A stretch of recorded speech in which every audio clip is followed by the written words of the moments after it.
High বন্ধুরা, football বাণীর আরও একটা নতুন এপিসোডে তোমাদের সবাইকে স্বাগত জানাচ্ছি। আজকের এই ভিডিওতে আছে এটিকে মোহনবাগান, এসসি ইস্টবেঙ্গল সবারই আপডেট, এছাড়া আই লিগের আপডেট, ইন্ডিয়ান ন্যাশনাল টিমেরও আপডেট আছে। তো প্লিজ ভিডিওটা একদমই স্কিপ না করে পুরোটা দেখো সমস্ত আপডেটগুলো পাওয়ার জন্য। একটা কথাই বলবো, যারা প্রথমবার আমাদের চ্যানেলে এলে অবশ্যই চ্যানেলটাকে সাবস্ক্রাইব করে নাও ইন্ডিয়ান ফুটবলের এরকমই ডেইলি আপডেট সবার আগে পেতে। তো চলো এখানে একদমই আর কথা বাড়াচ্ছি না, সরাসরি আজকের মেন টপিকে যাওয়া যাক।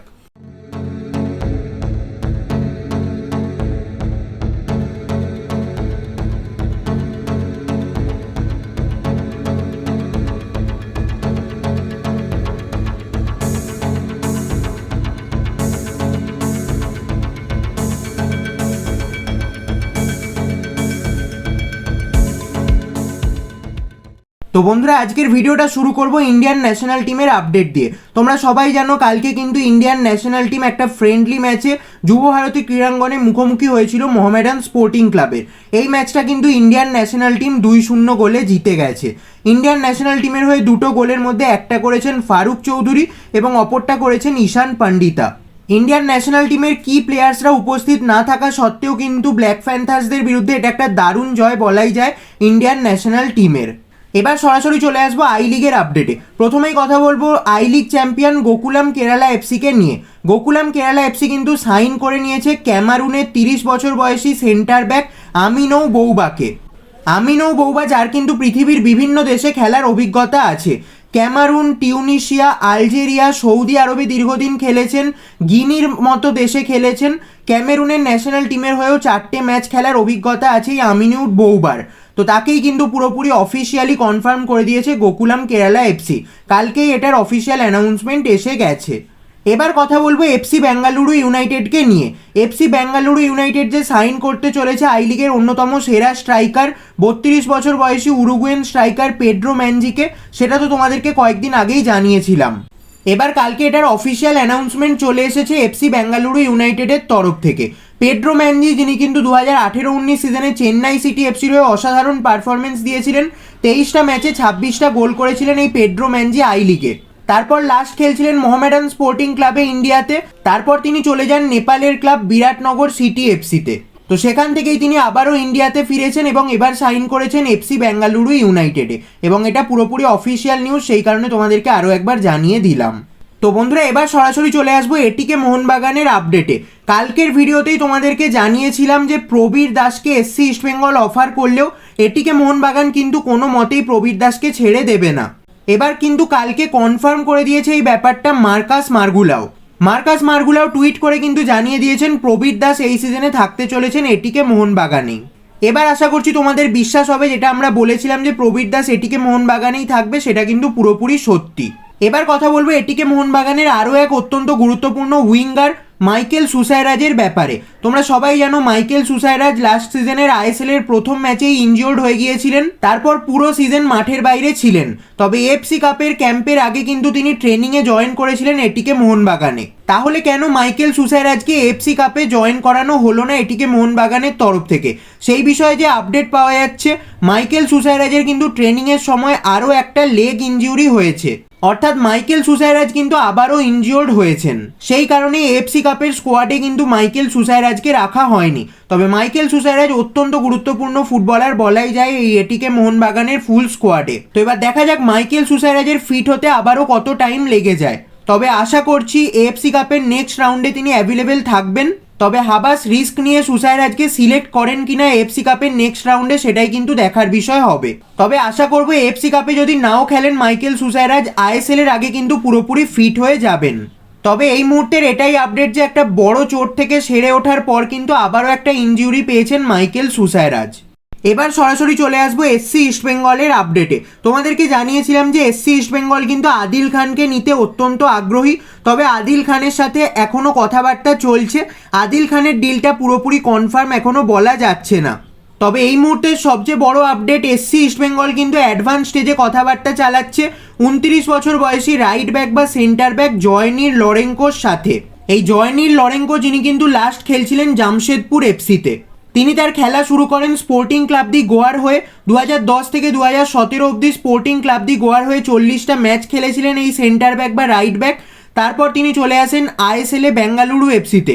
বেঙ্গালুরু এফসির হয়ে 2017-18 সিজনে খেলেন এই জয়নীল লরেঙ্কো। টিমে ছিলেন তবে একবারও খেলার সুযোগ পাননি বেঙ্গালুরু এফসির হয়ে। তারপর 18-19 সিজনে চলে যান মুম্বাই সিটি এফসিতে। মুম্বাই সিটি এফসির হয়ে 10টা ম্যাচ খেলেন এই ডিফেন্ডার। তারপর 2019 সালে তিনি সাইন করেছিলেন জামশেদপুর এফসিতে। জামশেদপুর এফসির হয়ে এখনও অবধি 15টা ম্যাচ খেলেছিলেন, তবে তার কন্ট্রাক্ট জামশেদপুরের সাথেই 31শে মে 2021 শেষ হয়ে গেছে। ইন্ডিয়া আন্ডার-23 টিমের হয়েও 2টো ম্যাচ খেলার অভিজ্ঞতা আছে এই জয়নীল লরেঙ্কোর। ওডিশা এফসি ইনিশিয়াল ইন্টারেস্ট প্রকাশ করলেও বর্তমানে এই জয়নীল লরেঙ্কো কিন্তু একজন ফ্রি ফুটবলার। তো বর্তমানে যেটা আপডেট, এই জয়নীল লরেঙ্কোর সাথেই কিন্তু অ্যাডভান্স স্টেজে কথাবার্তা চালাচ্ছে এসসি ইস্টবেঙ্গল। অর্থাৎ এই ডিলটা কিন্তু ডান করতেই পারে এসসি ইস্টবেঙ্গল, খুব একটা সমস্যা হওয়ার কথা নয়। তবে এখন অবধি কিন্তু ফাইনাল সাইনিং কমপ্লিট হয়নি। আরও আপডেট বেরিয়ে এলে অবশ্যই তোমাদেরকে জানাতে থাকবো। তবে খুব বড় কিছু পরিবর্তন না ঘটলে এই জয়নীল লরেঙ্কোকে তোমরা কিন্তু এই সিজনে লাল হলুদ জার্সিতে দেখতে চলেছো। এবার আসা যাক গোলকিপারদের কথায়, অর্থাৎ এসসি ইস্টবেঙ্গল কোন কোন গোলকিপারকে রাখতে চলেছে বা কাদের টার্গেট করেছে। এক তো কালকের ভিডিওতেই তোমাদের জানিয়েছিলাম যে মিরশাদ মিচুকে কিন্তু রিটেন করতে চলেছে এসসি ইস্টবেঙ্গল। অন্যদিকে এটা তোমাদেরকে জানিয়ে রাখছি যে সুব্রত পালের প্রতি কিন্তু এতটাও ইন্টারেস্টেড নয় এসসি ইস্টবেঙ্গল। অর্থাৎ সুব্রত পালকে কিন্তু বর্তমানে সাইন করাতে চাইছে না এসসি ইস্টবেঙ্গল। এবার কথা বলবো দুজন গোলকিপারের ব্যাপারে যাদেরকে কিন্তু টার্গেট করেছে এসসি ইস্টবেঙ্গল ম্যানেজমেন্ট। দুজনেই কিন্তু ওডিশা এফসির গোলকিপার। প্রথম যে নামটা বলবো, 28 বছর বয়সী গোলকিপার রবি কুমার।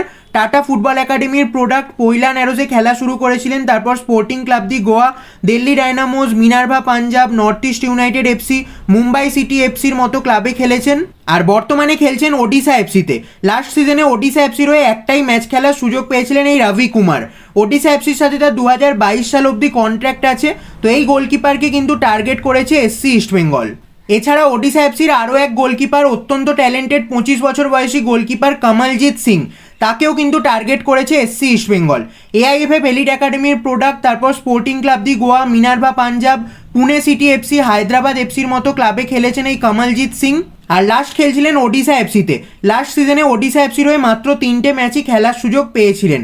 2022 সাল অবধি এই কমলজিৎ সিংয়ের সাথেও কিন্তু কন্ট্রাক্ট আছে ওডিশা এফসির। তোমরা সবাই জানো ওডিশা এফসির ফার্স্ট চয়েস গোলকিপার কিন্তু ইয়াং আর্শদীপ সিং। তো সেক্ষেত্রে কমলজিৎ সিং বা রবি কুমারকে ছেড়ে দিতে কিন্তু খুব একটা সমস্যা হবে না ওডিশা এফসির। দুজনকে বলছি না, অন্তত একজনকে হয়তো ছেড়ে দেবে ওডিশা এফসি। তবে বর্তমানে এসসি ইস্টবেঙ্গল কিন্তু এই দুজন গোলকিপারকেই টার্গেট করেছে। তো বন্ধুরা, এই গেল এসসি ইস্টবেঙ্গলের গোলকিপারদের আপডেট। এবার কথা বলবো 3জন আন্ডার-21 ফুটবলারদের ব্যাপারে যাদেরকে টার্গেট করেছে এসসি ইস্টবেঙ্গল ম্যানেজমেন্ট। প্রথম যে নামটা উঠে আসছে, 21 বছর বয়সী লেফট ব্যাক বা right back Henry Antonay. Henry Antonay AIFF elite একাডেমির প্রোডাক্ট, চেন্নাইন এফসি বি টিমে খেলেছেন, চেন্নাইন এফসির সিনিয়র টিমেও স্কোয়াডে ছিলেন, তারপর ইন্ডিয়ান অ্যারোজে খেলেছিলেন, তারপর 2020 সালে সাইন করেছিলেন ওডিশা এফসিতে। ফিফা আন্ডার-17 ওয়ার্ল্ড কাপেও একটা ম্যাচ খেলেছিলেন এই হেনরি অ্যান্টোনায়। তো তাকেই কিন্তু টার্গেট করেছে এসসি ইস্টবেঙ্গল।